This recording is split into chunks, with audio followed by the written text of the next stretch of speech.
మర్చిపోకండి బ్రదర్స్. ఈ వీడియో మన రాంబాబు తాతయ్యది. ఇప్పుడు ఇంతకుముందు మీరు ఒక వీడియో చూశారు కదా బ్రదర్స్. ఆ వీడియోలో మన రాంబాబు తాతయ్య ఏదో నోటికొచ్చింది మాట్లాడాడు. ఇష్టం వచ్చినట్టు మాట్లాడాడు. పాపం బీపీతో పోతాడేమో అనుకున్నారు అందరూ. కాసేపు అలాగే మాట్లాడుంటే పోయేవాడేమో అంటున్నారు రాజకీయ విశ్లేషకులు. ఎందుకు తాత మనకంత బీపీ? ఏదో తిన్నామా, పడుకున్నామా, తెల్లారిందా అని కాలం వెళ్లదీయకుండా పవర్లో లేమో. అలాంటప్పుడు ఇలాంటి పనికి మాలిన మాటలు మాట్లాడి దొబ్బించుకోవడం ఎందుకు తాత అంటున్నారు.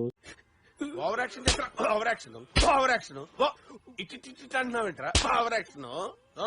రాజకీయ విశ్లేషకులు, ఎందుకు తాత మనకి ఈ రాజకీయాలు? అసలే పవర్లో లేము. నోటికి ఎంత మాట వస్తే అంత మాట అంటే ఊరుకుంటారా? ఎక్కడ కట్టి పెట్టాలో అక్కడ పెడతారు తాత అంటున్నారు రాజకీయ విశ్లేషకులు. ఇప్పుడు మన తాతని జైల్లో బెంగుతున్నారంట పాపం అంటున్నారు రాజకీయ విశ్లేషకులు. ఏదో ఇప్పుడు వెనక నుంచి పట్టుకోను, ముందు నుంచి పట్టుకోను, ఏదో ఒకటి పట్టుకోకుండా మీకెందుకు ఇలాంటి మాటలు? వాళ్ళ నాయన రమ్మను, వీళ్ళ నాయన రమ్మని ఎందుకు బాబు?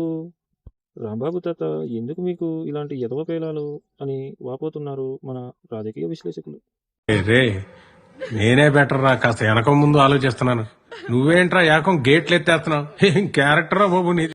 మన జగన్మాయ కంట్లో పడటానికి చాలా ఆతృతగా ఉన్నట్టున్నాడు రాంబాబు తాత. తాత ఇలాంటి తుత్తర భాష మాట్లాడాలంటే మన వైసీపీ అంగుళాలకే చెల్లింది, మన వైసీపీ తాతలకే చెల్లింది అని లబోదిబోమంటున్నారు తాత రాజకీయ విశ్లేషకులు.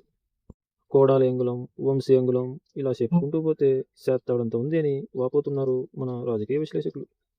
ఇప్పుడు వాళ్ళ జతలో చేరిపోయారు రాంబాబు తాత గారు. పాపం రాంబాబు తాతను ఎక్కడెక్కడ మింగుతున్నారో మాకే అర్థం కావట్లేదంటున్నారు రాజకీయ విశ్లేషకులు. ఇబ్బంది రాత్రి అనంగా మొదలు పెట్టాడు సార్, తెల్లవారిన దాకా ఒకటే మ్యూజిక్. ఇంత గ్యాప్ అసలే ముసలి ప్రాణం తట్టుకుంటుందో లేదో. బీపీ వస్తే 2 టాబ్లెట్లు వేసుకోవాలి కానీ ఇలా అరవటం ఎందుకు రాంబాబు తాతయ్య? అప్పుడు అరిచినందుకు ఇప్పుడు మింగించుకున్నందుకు సరిపోతుంది రాంబాబు తాతయ్య అంటున్నారు రాజకీయ విశ్లేషకులు. ఇంత వయసు వచ్చినా మాట్లాడటానికి బుద్ధి జ్ఞానము ఉండాలి కదా. ఎలా మాట్లాడాలి? బయట మీడియా ఉంది కదా, ఏం మాట్లాడాలి అని కొంచెమైనా ఇంగిత జ్ఞానం ఉందా? దరిద్రుడా దరిద్రుడా సన్నాసుడా అని వాపోతున్నారు రాజకీయ విశ్లేషకులు. నేను ఇంతకుముందు ఒక వీడియోలోనే చెప్పాను, పర్సనల్గా ఎవరు వెళ్ళకండ్రా బాబు అని. చంద్రబాబును తిట్టు, వాళ్ళమ్మ వాళ్ళబ్బ లమ్మిడి ఏందో నీ బూతులు, అవి నాకు చెప్పాలంటేనే చిరాకుగా ఉంది. అలాంటి బూతులు తిడితే ఊరుకుంటారా? ఆ బోరుగడ్డ అలాంటి బూతులు తిట్టినందుకే ఇప్పుడు సైలెంట్ అయిపోయాడు. ఇంకా అలాంటి బూతులు ఎవరెవరు తిడతారో వాళ్ళందరికీ మింగుతారు అంటున్నారు రాజకీయ విశ్లేషకులు. మన వైసీపీ పార్టీలో ప్రతి ఒక్కడికి ఇదే పని. నోటి దూలతో అరవటం, వెళ్ళి మింగించుకోవటం ఇదే పని అయిపోతుంది ప్రతి ఒక్కరికి. అంత నోటి దూలతో కొట్టుకోవడం ఎందుకు, ఇప్పుడు అక్కడ కుమ్మించుకోవడం ఎందుకు అని వాపోతున్నారు రాజకీయ విశ్లేషకులు. మైక్ ఉంది కదా అని ఇష్టం వచ్చినట్టు వాగకూడదు రాంబాబు తాతయ్య. మన జగన్మామయ్య ఈ వైసీపీ పార్టీ వాళ్ళకి మన నేర్పించినట్టు లేడు పాపం. బూతులు తప్ప మంచి మాటలు నేర్పించాలి కదా మామయ్య అంటున్నారు రాజకీయ విశ్లేషకులు. అప్పుడప్పుడు బూతులే కాదు, అప్పుడప్పుడు మంచి మాటలు కూడా నేర్పించండి సార్. ఇప్పటికే సగం సంకనాకిపోయింది, ఇక ఇలాంటి బూతులే మాట్లాడితే ఉన్నది ఉంచుకున్నది రెండూ పోతుంది అంటున్నారు రాజకీయ విశ్లేషకులు. ముందు మన వైసీపీ పార్టీలో మంచి మర్యాద మాట్లాడడం నేర్పిస్తే గానీ ఈ పార్టీకి ఈసారి డిపాజిట్లు కూడా రావు. ఇలాగే బూతులు తిడితే 11 కాస్త ఒకటైపోయినా ఆశ్చర్యం లేదంటున్నారు రాజకీయ విశ్లేషకులు.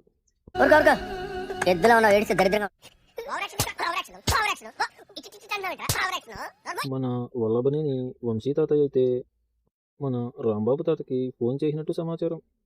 నన్ను చూసి నేర్చుకోవాలి కదా రాంబాబు తాత, ఎందుకు మళ్ళీ నువ్వు ఇలా మాట్లాడటం?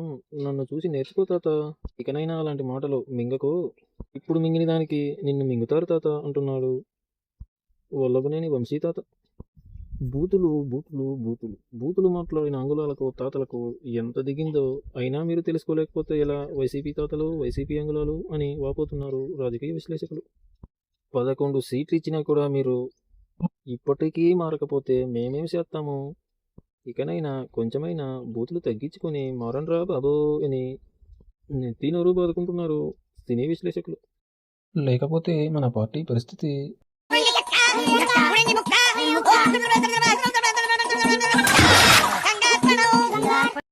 అయిపోతుందంటున్నారు రాజకీయ విశ్లేషకులు. వైసీపీ పార్టీ కాస్త బూతుల పార్టీ అని పేరు మారిపోతుందేమో అని చాలా టెన్షన్ పడుతున్నారు రాజకీయ విశ్లేషకులు. ఇంకొందరైతే ఎందుకయ్యా నీకంత నోటిదూల ఈ టైంలో, అసలే ఎప్పుడు దొరుకుతారా అని వాళ్ళు వెయిట్ చేస్తున్నారు, నువ్వు ఇలా అడ్డంగా దొరికిపోయావు, ఇక నిన్ను మింగిన చోట మింగకుండా మింగుతారు అంటున్నారు సినీ అండ్ రాజకీయ విశ్లేషకులు. ఎలా మార్చుకుంటారులే, ఆ బూతులు వచ్చేది పార్టీ మూలంగా కాబట్టి, పార్టీనే బూతుల పార్టీ కాబట్టి అది ఎవరు మింగినా మారదు అని నెత్తి నోరు మోదుకుంటున్నారు రాజకీయ విశ్లేషకులు. అంటే వీళ్ళు మారనట్టేనా? కర్ణా చంపేద్దారా, వీళ్ళంతా మారరా.